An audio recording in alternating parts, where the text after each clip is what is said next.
rule of law and rule by law. আইনের শাসন, rule of law, আইনের শাসন, রুল বাই ল, আইন দ্বারা শাসন। পার্থক্যটা কি? আমরা কোনটা চাই? আমরা চাই রুল অফ ল, আইনের শাসন। রুল অফ ল মানে আইন, আইন দ্বারা শাসন না। আইন দ্বারা শাসন মানে হচ্ছে যা খুশি তাই করা, স্বেচ্ছাচারিতা। আমাদের আগের যে রেজিম ছিল সেই রেজিম আইনের শাসন স্থাপন করেন নাই, তারা করেছিলেন রুল বাই ল। আমরা চাই রুল অফ ল।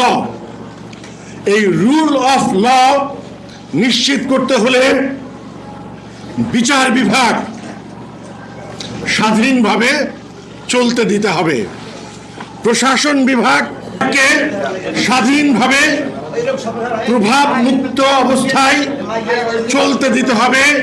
তা নাহলে মানুষের মানবাধিকার নিশ্চিত হবে না। শুধু বিচার বিভাগ না, প্রশাসনিক বিভাগ, পুলিশ, জেলা প্রশাসক, তাদেরকে স্বাধীনভাবে কাজ করতে দিতে হবে।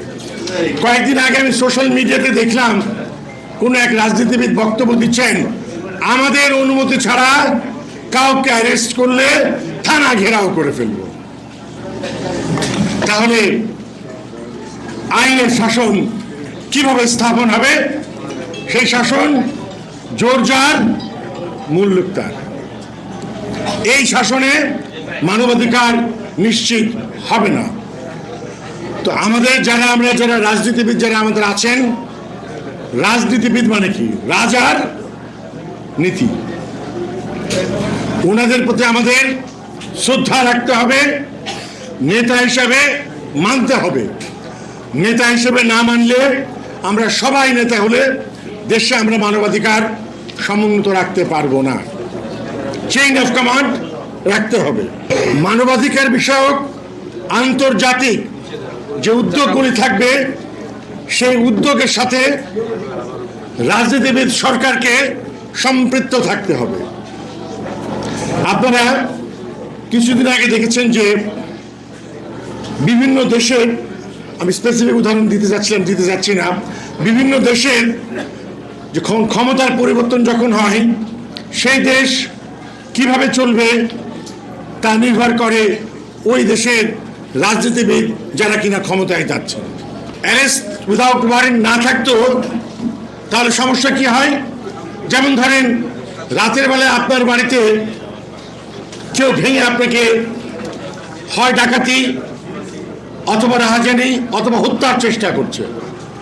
অ্যারেস্ট উইদাউট ওয়ারেন্টের বিধান না থাকলে আপনি পুলিশকে ফোন করলে পুলিশ বলবে আপনি কোনো মতে রাতটা সামলান, আগামীকাল সকালে যে ম্যাজিস্ট্রেটের কাছে একটা ওয়ারেন্ট নিয়ে আসবেন, তারপর স্যার আমি আসবো স্যার। কারণ আমি এখন যে খালি হাতে যে ওকে আমি বলবো, ভাই শোনা ভাই তুমি এখান থেকে সরে যাও, রাতে কারোর বাড়িতে আসতে হয় না, মানুষকে ঘুমাতে দিতে হয়, এ কথা বললে কিন্তু ওই দুর্বৃত্তকারী শুনবে না। তাহলে অ্যারেস্ট উইদাউট ওয়ারেন্টের বিধান প্রয়োজন আছে।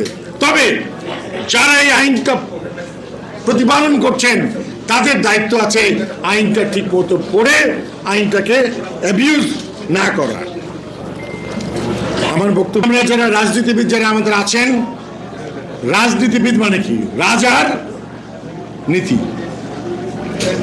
ওনাদের প্রতি আমাদের শ্রদ্ধা রাখতে হবে, নেতা হিসাবে মানতে হবে। নেতা হিসেবে না মানলে, আমরা সবাই নেতা হলে দেশে আমরা মানবাধিকার সমুন্নত রাখতে পারবো না। চেইন অফ কমান্ড রাখতে হবে। বিভিন্ন দেশের যে ক্ষমতার পরিবর্তন যখন হয়, সেই দেশ কিভাবে চলবে তা নির্ভর করে ওই দেশের রাজনীতিবিদ যারা কিনা ক্ষমতায় যাচ্ছেন। তাদের ইমফেসিসটা কি হবে?